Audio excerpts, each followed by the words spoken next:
ئەم قسە لەسەرەوە دەکەین بۆچی لە زۆنی زەردا 4 سکاڵا لەسەر پەرلەمانتاری فراکسیۆنی کۆمەڵی دادگەری ڕووپاک ئەحمەد تۆمار دەکرێت. تەبعاً ڕوونا هەندێک سکاڵا کە لە زۆنی سەوز تۆمار دەکرێت جیاوازن بەشێکیان سیاسین و هەندێکش کە لە زۆنی زەر تۆمار دەکرێت سیاسین. باشترین بەڵگە بۆ پشتڕاستکردنەوەی ئەم قسەیە ئەوەیە کە هەندێک خەڵک فەرمانی گرتنیان هەیە لە زۆنی زەردا فەرمانی گرتیان دەرچووە بەڵام لە زۆنی سەوزدا پەنادراون بە پێچەوانەوە لە زۆنی سەوزدا فەرمانی دەزیرکردنیان هەیە بەڵام لە زۆنی زەردا پەنادەدرێن. تازەترین نمونەیان چەند ڕۆژی ڕابردوو بوو کە بینیمان بەرپرسێکی سەربازی تازە پارتی لە زۆنی سەوز فەرمانی دەزیرکردنی بۆ دەرچووە بەڵام ئێستا دەڵێن لە زۆنی زەردا حەشاردراوە. بۆیە ئەو سکاڵایانەی کە دەکرێت بەشێکیان سیاسین. بابزانین ئەو سکاڵایانە چین کە لەسەر ڕووپاک ئەحمەد پەرلەمانتاری فراکسیۆنی کۆمەڵی دادگەری تۆمار دەکرێت. دیارە 4 سکاڵا لەسەر ڕووپاک تۆمار کراوە کە سکاڵای یەکەمیان ئەگەر قسەی لەسەر بکەین سکاڵای یەکەمیان سکاڵای سندیکای پارێزەرانە، سکاڵای دووەمیان سکاڵای داواکاری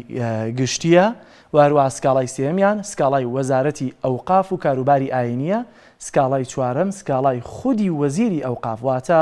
پشتیوان سادق وەزیری ئەوقاف و کاروباری ئاینی لە حکوومەتی هەرێمی کوردستانە. ئەم 4 سکاڵایە تۆمار کراون. بابزانین بۆچی سکاڵاکان تۆمار کراون. 4 سکاڵا لەسەر پەرلەمانتار ڕووپاک ئەحمەد کە تۆمار کراوە دیارە ئەوەی کە باسمان کرد سکاڵاکان هەمویان جیاوازن. بۆیە ئەم سکاڵایانە لە کۆتایی مانگی 12ی 2021 و لە ناو مانگی 1ی 2022 واتە لە نێوان 2 مانگدا ئەم 4 سکاڵایانە بەجارێک جوڵێنراون و قسەیان لەسەر کراوە. بۆیە دەبێ هەموومانە قسەیان لەسەر بکەین. دیارە بابەتی یەکەمیان سکاڵای یەکەمیان سندیکای پارێزەران پاشەوەی ڕووپاک ئەحمەد لە لیژنەی یاسایی بابەتێکی لەسەر داهاتی سندیکای پارێزەران و نادیاری داهات دەنووسێت ئیدی سندیکای پارێزەران لی بە جواب دێن و سکاڵای لەسەر تۆمار دەکەن. بابزانین ڕووپاک چی نووسیوە؟ باشە ڕووپاک دەنووسێت لە دیارەمە هەندێک دوایی دێمە سەر ئەوەی کە ئەو کەیسانەی کە ڕووپاک دەستی بۆ بردوون لە ماوەی ئەم 4 ساڵەی ڕابردووە لە کاری پەرلەمانتاریە چی و چین و ئایا ئەم کەیسانەی دەستی بۆ بردون هۆکارە بۆی کە بیانەوێ بێدەنگی بکەن یاخۆت هۆکارەکانی دیکە چین. لەسەر سندیکای پارێزەران نووسیوێتی تا ئێستا 25 ملیار دیناری لە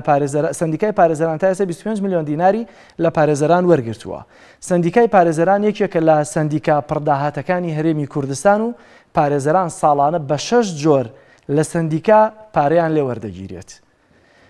سندوقی خانەنشینی پارێزەرانی هەرێمی کوردستان ماوەیەکی زۆرە داهاتەکەی دیار نەبووە و بە دواداچوونی ئێمە دوای بە دواداچوونی ئێمە و پێکێنانی لیژنە بۆمان دەرکەوت کە ئەم سندوقە 16 ملیار و 508 میلیۆن و 933 هەزار و 58 دیناری تێدایە کە ئەم داهاتە خراوەتە سەر هەژماری بانکی هەریەکە لە بانکەکانی دیدەوان و بانکی کوردستان. داهاتی سندیکای پارێزەران 8 ملیار و 679 میلیۆن و 933 هەزار و 303 دینارە کە خراوەتە سەر هەژماری بانکی کوردستان سەروەران جیهان.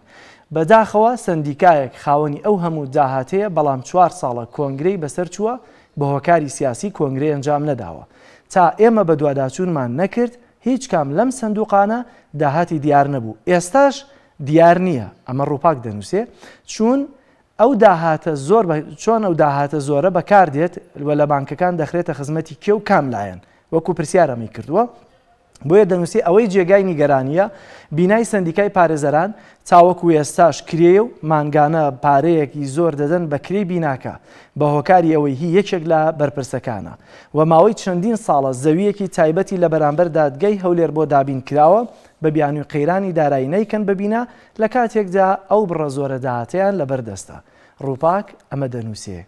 ڕووپاک ئەحمەد پێشەوەی ببێتە پەرلەمانتار پارێزەر بووە و دوای نووسینی ئەم بابەتە سندیکای پارێزەران لەسەری بەجواب دێن لە ئەندامیەتی سندیکا بە دووری دەخەنەوە سکاڵای لەسەر تۆمار دەکەن نووسراوێک ئاڕاستەی دەستەی سەرۆکایەتی پەرلەمان دەکەن لەوەی کە دەبێت ئەم پەرلەمانتارانە پارێزبەندی لێ وەربگیرێتەوە. واتە ئەمە سکاڵای یەکەمیان لەسەر ئەم بابەتەیە. دەچینە سەر سکاڵای دووەم و سێەم پێکەوە گرێدراوە. بۆیە سکاڵای دووەم و سێەم لەسەر چی تۆمار کراوە کاتێک کە ڕووپاک کۆمەڵێک بە دواداچوون دەکات لەسەر چی یەکێک لەو نەهامەتیانەی کە ئێمە هەمانە ئەو کاتی کە بارودۆخی ئابووری چاک بووە هەندێک سندوقیان داناوە سندوقی ژینگەمان هەبوو سندوقی شێرپەنجەمان هەبوو بۆیە دەزانم کاتێک دەڵێن سندوقی شێرپەنجە زۆرینەتان دەزانم چۆن پارەی سندوقی شێرپەنجەش دیار نەما بۆیە سندوقی بۆ نمونە مڵکی ئەوقافمان هەبوو ئەموالی ئەوقاف یەکێک لەو بابەتانەی کە بە دوواداچوونی بۆ کردووە لەسەر ئەوە بووە کە ویستویەتی بە دوواداچوون کە لەسەر مڵکەکانی وەزارەتی ئەوقاف کاتێک کە هەندێک پرسیاری ئاڕاستی وەزارەتی ئەوقاف کردووە وەڵامیان پێداوەتەوە بەپێی نووسراوێکی فەرمی کە لەبەردەستی مندا هەیە و دیارە نووسراوەکە کە لە دەستی سەرۆکایەتیەوە ڕۆشتووە واژۆی دەستی سەرۆکایەتی لەسەرە ئاڕاستی وەزارەتی ئەوقاف کراوە لە وەڵامەکەشیدا واژۆی وەزیری ئەوقافی لەسەر وەڵامی پرسیارەکانی ڕووپاک هەیە بەڵام لە دوای وەرگرتنەوەی وەڵام کە پرسیاری ئاڕاستی وەزارەتی ئەوقاف کردووە ڕووپاک بابەتێک بڵاو دەکاتەوە باشە بابەتێک بڵاو دەکاتەوە دەنووسێ چی دەنووسێ ڕووپاک دەنووسێ لەنجاین بەدواداچوونەکانی لەسەر مڵکەکانی وەزارەتی ئەوقاف دەنووسێت تا ئێستا وەزارەتی ئەوقاف هیچ مزگەوتێکی دروست نەکردووە تەنها داهاتی ئەو زەوی و مڵکانەی وەقف کراون بۆ وەزارەتی ئەوقاف 1 ملیار و 800 میلیۆن دینارە بەداخەوە ساڵانە وەزارەتی ئەوقاف داهاتێکی زۆر لەم زەویانە وەردەگرێت بەڵام ئامادەنیە یەک مزگەوت دروست بکات تەنانەت گرفت بۆ ئەو کەسانەش دروست دەکات کە نیازی دروستکردنی مزگەوتیان هەیە بەداخەوە وەزارەتی ئەوقاف بووەتە مشەخۆر بەسەر ماڵەکانی خوا بۆ ئەم حکوومەت و دەسەڵاتە هەر دەبێت بڵێن بەداخەوە بینیمان لە هەفتەی ڕابردوو تاوان باسی ئەو کاتاکە لە قەزای کەلارێکێک لە مزگەوتەکانیان بە بیانووی بێبنەما بە بەرچاوی نوێژخوێنان ڕووخاند کە ئەم دەست درێژیە بۆ سەر ماڵی خوا دڵنیام تەمەنی ئەم حکوومەتە گەندەڵەکەم دەکاتەوە ئەم بابەتەی دابەزاندووە باشە لە دوای دابەزاندنی ئەم بابەتە وەزارەتی ئەوقاف وەڵامی دەداتەوە چونکە ئەوەی کە دەیوروژێنێ ڕووپاک باس لە داهاتی وەزارەتی ئەوقاف دەکات ساڵانە ئەویش بە 1 ملیار و 800 میلیۆن دینار دەیشوبهێنێ 1 ملیار و 800 میلیۆن دینار بەراوردی دەکات داهاتەکە دیارە لە 2014ەوە بەپێی وەڵامەکە کە مڵکەکان سەرف نەکراون هەتاوەکو 2021 کە دێتە سەر چکە لە مانگی 12یان بە دوواداچوونی کردووە نزیک بە ئەرقامێک دەکا کە دواتر ڕقامەکە لە کۆمنتی دووەما بۆتان دەخوێنمەوە واتە لە 2014 تا ئێستا نزیکی 14 ملیار دیناری وەزارەتی ئەوقاف و مڵکەکانی وەزارەتی ئەوقاف دیار نییە بۆیە وەزارەتی ئەوقاف دێت وەڵامی ڕووپاک دەداتەوە کە وەڵامەکەشی بەم شێوازەیە دەڵێ لە ڕاگەندراکەی وەزارەتی ئەوقاف و کاروباری ئاینی ئاماژە بۆ دەکاکەوە پەرلەمانتارە دوور لە شێواز و ئەتەکێتی قسەکردن هێرشێکی ناڕەوای کردوێتە سەر وەزارەتی ئەوقاف و کاروباری ئاینی بۆیە بە پێویستی زینەم ڕوونکردنەوەیە بدات دیارە دوور لە ئەتەکیەت تاوان ئەتەکیەت لەمە لەوەی زیاتر کە بۆ نمونە بە نووسراوی فەرمی لە ڕێگەی دەستی سەرۆکایەتی پەرلەمانەوە پرسیارەکەی ڕاستە کردووە ئەو خاڵانەی کە وەزارەتی ئەوقاف دەڵێت ئەندام پەرلەمان پێویستە لە ڕێگەی پەیڕەوی ناوخۆی پەرلەمان تاوانەمەی کە واژۆی دەستی سەرۆکایەتی پەرلەمانی لەسرە دەبێتە ڕێکارێکی یاسایی و بەپێی پێڕەوی ناوخۆ کە پرسیاریان ڕاستە کردووە شێوازی تایبەت و بەرەڵاچوون دەبێت بکات بۆ دەستخستنی زانیاری ڕاست و دروست بۆ ئەمەش هەمیشە دەرگای وەزارەت و وەزیر بۆ هەر ئەندامەیەکی بەڕێزی پەرلەمان کراوەیە بەڵام دوور لە مزایدەی سیاسی خاڵی دووەمی دەڵێ دەربارەی داهاتی وەقفی مڵکەکان داهاتەکە دەچێتە سندوقێکی تایبەت لە خێزانەی حکوومەت کە پێی دەوترێت سندوقی ئەمانات و پارێزراوە بە پێی مەرجی واقف و هەروە پاڵپشت بە یاسای ژمارە 11 ساڵی 2007 بڕگەی 4 کە پەرلەمانی کوردستان داهاتووە سێم خاڵکە وەڵامی ڕووپاک دەدەنەوە دەڵێ ئەو بڕەپارەی کە ناوبراو ئاماژەی پێداوە بنەمای ڕاستی تێدا نییە وەزارەتمان لە ماوەی ڕابردوودا پلانێکی تۆکمەی بە هەمانگی کەسانی شارەزا و لایەنی پەیوەندیدار بە مەبەستی ڕێخستن و بەرهێنان لە مڵکە وەقفیەکان دەست پێ کردووە بۆی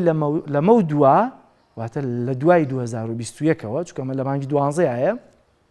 بتوانین باشتر خزمەتی مزگەوت و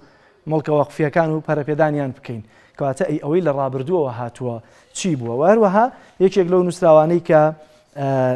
بە واژۆی خودی وەزیرەوە وەڵام دراوەتەوە باس لەوە دەکا کە ئاماژە بە داهاتەکان دەکا خۆی لە نووسراوەکەیدا دەڵێ 1 ملیار و 800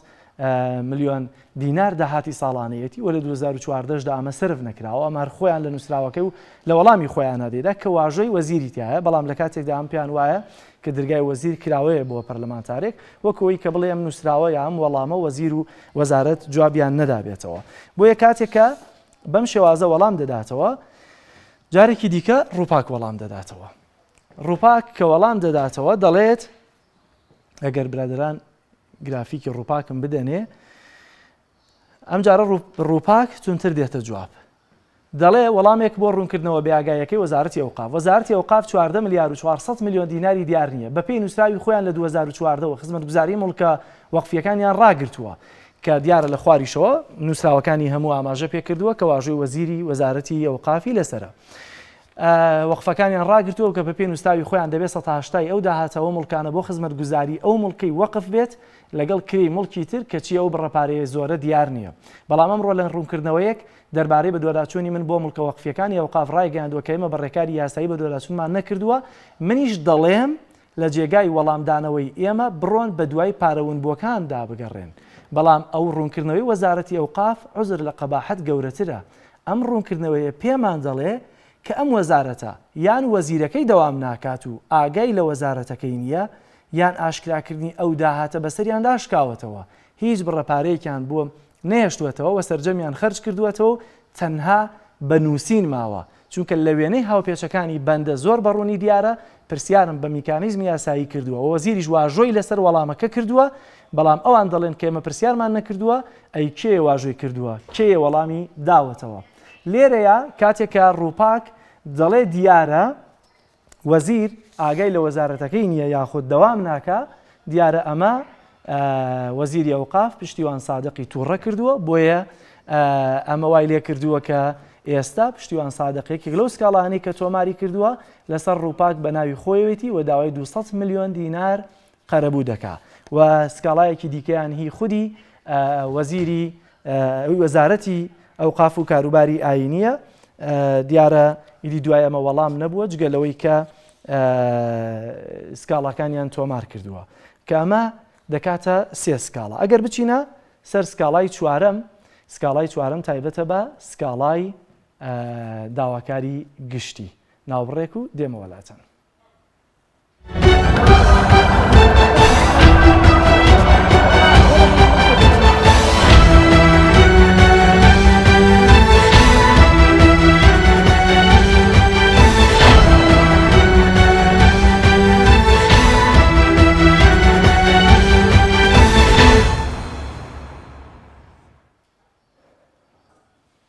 دیارە نزیک بە 2 ساڵە گیراوانی بادینان گیراوە. ئێستا دۆسیەکەشیان تەنانەت یەکلایی کراوەتەوە. بەڵام ئەو کاتەی کە دادگایی دەکران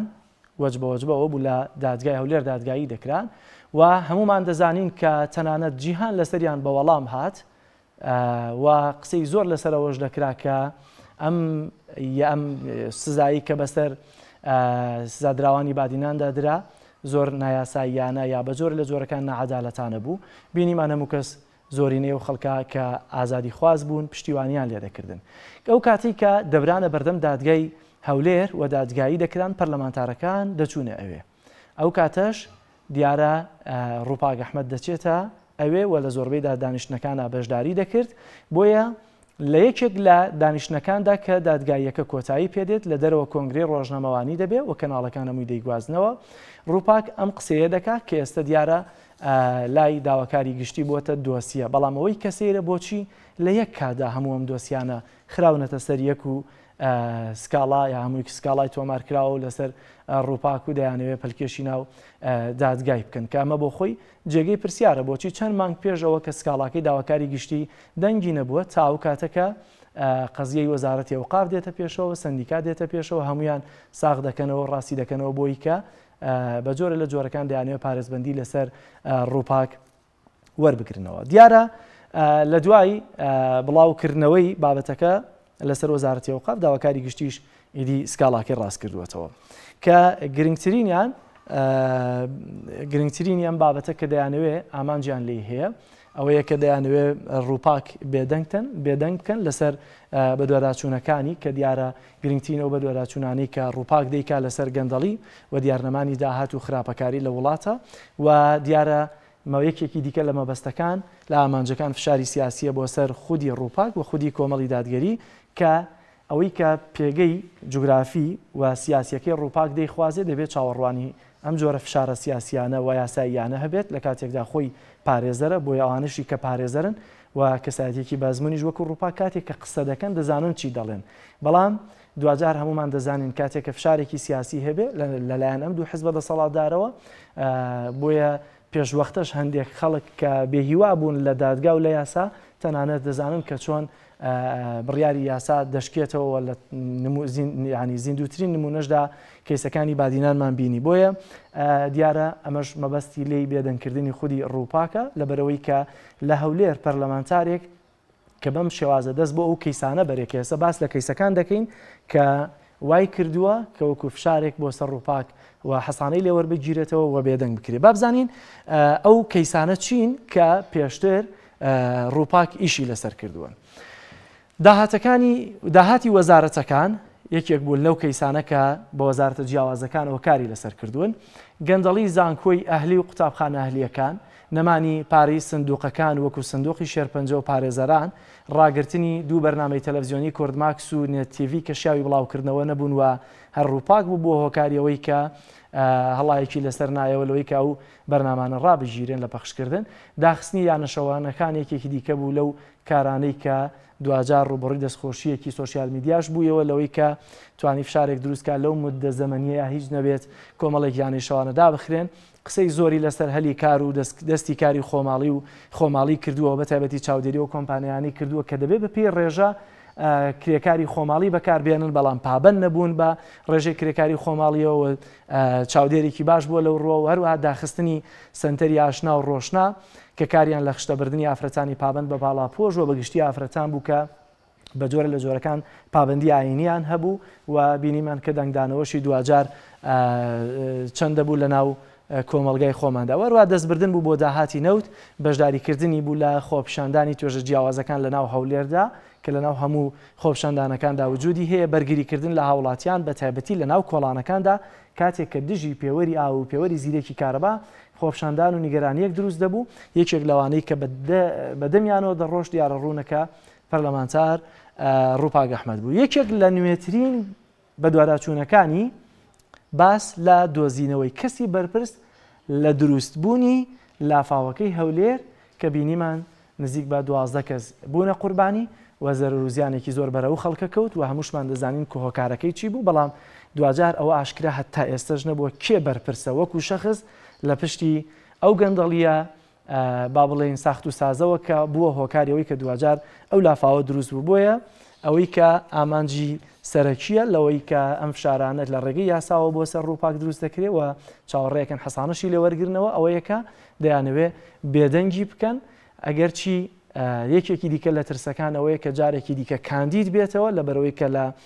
زۆنی زەردا ئێستا ڕووپاک ڕقەمێکە لە کۆمەڵی دادگەریدا و ئەگەر بێت و کاندید بێ بە دڵنیاییەوە دەنگێکی باش دەهێنێت و سەر دەکەوێتەوە و جارێکی دیکە دەست بۆ کەیسی دیکە بەرێ بۆیە یەکێکی دیکە لە فشارەکان ئەمەیە کە بۆ سەری دەکرێت و کۆمەڵێک دیکە فشاری سیاسی هەن لەسەری کە خۆی ڕێگەی نەداوەلەوەی کە باسیکەین لە هەمان کاتە دوایین شت کە باسی کەمە و کاتێک کە دەست بۆ ئەم کەیسانە دەبات کۆمەڵێک هەڕەشە سوکایەتی ڕاستەوخۆ هەڕەشەی ڕاستەوخۆی لێکراوە بەڵام باکی بەمانە هیچ نەبووە کە ینی ئەوەی کە خۆی باسی کردووە لە هەڕەشە ڕوبەڕوەکان بە تەلەفۆن بە خەڵکی ئاشنا و خەڵکێک کە غێر نایناسێ بە مەسج و بە تەلەفۆن چۆن هەڕەشەی جیاوازیان لێ کردووە بەڵام بۆیە ڕوونە لەوەی کە ئەمە فشاری سیاسیە بۆ سەری بەڵام تا ئێستا کۆڵی نەداوە ئەمە ئەو کەیسە بوو کە قسەمان لەسەرەوە دەکرد بۆچی لە جارێکدا 4 سکاڵا لەسەر ڕووپاک ئەحمەد تۆمار